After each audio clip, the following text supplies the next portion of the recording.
అందరూ 20-25 ఏళ్ల మధ్యలో ఉండుంటారు, ఇప్పుడు 30 లోపల ఉండుంటారు. మన చంద్రబాబు గారు ఎటువంటి లీడరు, ఆయన ఎటువంటి విజనీయంలో లీడర్ అనేది తెలియాలి అంటే మీరు ఒక 30 సంవత్సరాలు వెనక్కి వెళ్ళాలి. 30 సంవత్సరాలు వెనక్కి వెళ్ళాలంటే యూట్యూబ్లోకి వెళ్ళి చంద్రబాబు గారి గురించి తెలుసుకోండి. దయచేసి తెలుసుకొని మీరు స్ప్రెడ్ చేయండి, అందరికి చెప్పండి. ఏ నాయకుడు వచ్చి, ఏ నాయకుడు ముఖ్యమంత్రి అయితేనే వాళ్ళ జీవితాలు బాగుపడతాయో, ఏ నాయకుడు అయితే 25-30 ఏళ్ల క్రితం అక్కడ ఫౌండేషన్ వేశారో హైదరాబాద్లో, 25 ఏళ్ల క్రితం హైదరాబాద్ ఎలా ఉంది, ఇప్పుడు ఎలా ఉంది, దానికి కారణం ఎవరు? మన నాయకులు. నేను ఈ రకంగా ఇక్కడ నిలబడి మీ ముందు మాట్లాడుతున్నానంటే చంద్రబాబు నాయుడు గారు పెట్టిన ఆయన పెట్టిన భిక్ష నాగిది. ఎవరైనా కూడా నాలాంటి వాళ్ళు కొన్ని లక్షల మంది ఉన్నారు. ఎన్ఆర్ఐలు కానీ అక్కడికి వెళ్ళి సంపాదించుకొని ఇక్కడికి వచ్చిన వాళ్ళు కానీ రకరకాలుగా చాలా మంది ఉన్నారు. అదంతా మీరు చెప్పాల్సిన అవసరం ఉంది.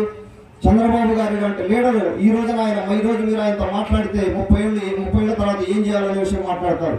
ఆయనకి ఈ వయసులో ఎంత కష్టపడుతున్నారంటే 9 ఎలక్షన్లు చేసిన తర్వాత మాకు రివ్యూ మీటింగ్స్లో 2 మీటింగ్స్లో చెప్పడం జరిగింది. సార్ 9 ఎలక్షన్స్ చేశాను, నేను ఏ ఎలక్షన్ కూడా ఇంత కష్టపడలేదు. ఈ ఎలక్షన్కి పగలు రాత్రి కష్టపడుతున్నాము. ఒక్కళ్ళం కూడా మనం వెనక్కి వెళ్ళకుండా అందరం దయచేసి అందరం కష్టపడి ఎలాగైనా సరే ఆయన ముఖ్యమంత్రిని చేసుకోవాలి. అలాగే మన ఎంపీ అభ్యర్థి వేమిరెడ్డి ప్రభాకర్ రెడ్డి గారు ఆయన ఎంపీ అభ్యర్థికి రావడం మన అదృష్టం. ఆయన మన పార్టీలో చేరడం మన అదృష్టం. ఎంతో బలం ఇచ్చింది తెలుగుదేశం పార్టీకి. దాదాపుగా ఇప్పుడు 1/4 వైసీపీ ఖాళీ అయిపోయి ఉంది. మిగతా ఆ 1/4 భాగం కూడా మొత్తం తీసుకొచ్చేదానికి కార్యక్రమం రెడీగా ఉంది. సగం వైసీపీ ఖాళీ అయిపోతా ఉంది. మన గెలుపుకి ఎటువంటి సందేహం లేదు, నాకైతే సందేహం లేదు, నా దగ్గర తేడా ఉంది. అలాగే రాజగోపాల్ రెడ్డి గారు మన అపోజిషన్, ఆయనకి టికెట్ కన్ఫర్మ్ అయిందని నేను అనుకుంటున్నాను. నాకైతే అఫీషియల్గా లేదు. ఆయనకి కానీ టికెట్ కన్ఫర్మ్ అయ్యి ఆయనే కానీ మన అపోజిషన్ అయితే రాజగోపాల్ రెడ్డి గారు ఒకటి తూర్లు ఎక్కడెక్కడ ఏదో మాట్లాడుతూ ఉన్నారు. ఒకటే రాజగోపాల్ రెడ్డి గారికి నేను చెప్తా ఉన్నా, నేను 2 ఏళ్ల నుంచి ఇక్కడే ఉన్నాను.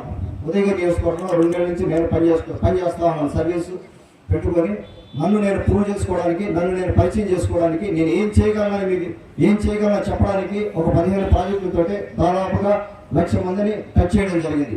ఒక్క కాకర్ల చారిటబుల్ ట్రస్ట్ నుంచి 45,000 మంది బెనిఫిషరీస్ ఉన్నారు. 2 ఏళ్లలో 29,000 మందిని ఎన్టీఆర్ సంజీవని ఆరోగ్యంలో ఎక్కి దిగారు. 29,000 మంది ప్రివెంటివ్ టెస్టింగ్ అవ్వచ్చు, రకరకాల హెల్త్ ఇష్యూస్ అవ్వచ్చు. రాజగోపాల్ రెడ్డి గారు మీకు తెలుసు కదా, 1.5 year క్రితం వచ్చారు ఇక్కడికి. అంతకుముందు అసలు ఉదయగిరి నియోజకవర్గం ఎన్నిసార్లు వచ్చారో తెలియదు, ఏ కుటుంబాలన్నా పలకరించారో తెలియదు, ఏ కుటుంబం కష్టమన్నా తెలుసుకోవడానికి ట్రై చేశారో కూడా నాకు తెలియదు. కనీసం ఓకే పాత జరిగిపోయింది, మీరు చూడలేదు, రాలేదు, ఇప్పుడు వచ్చినారు కదా 1.5 year నేను చేస్తున్నాను కదా, అన్న క్యాంటీన్ పెట్టాను, రకరకాల మన పార్టీ కార్యక్రమాలు జరుగుతూ ఉన్నాయి, రామారావు గారి కార్యక్రమాలు జరుగుతూ ఉన్నాయి. తెలుగుదేశం పార్టీ నుంచి మన నాయకులందరూ ఇన్ని కార్యక్రమాలు చేస్తూ ఉన్నారు, ఇన్ని చోట సోషల్ సర్వీస్ చేస్తూ ఉన్నారు. కనీసం అది చూసుకోవాలైనా ఒక క్యాంటీనో, ఒక చిన్న అన్నదానం, ఒక చిన్న కార్యక్రమం, లేకపోతే 5,000 రూపాయలు అక్కడ సహాయం చేయగలిగారు. మీరు మమ్మల్ని చూసుకుని అది కూడా చేయలేకపోయారు.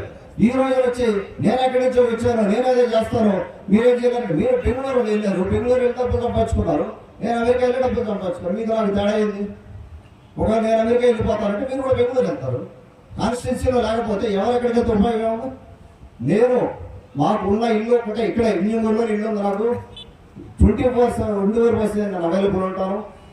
రాజకీయంగా ముందుకు పోయినా పోకపోయినా నేను క్లియర్గా ట్రస్ట్ ఓపెనింగ్ రోజే చెప్పాను.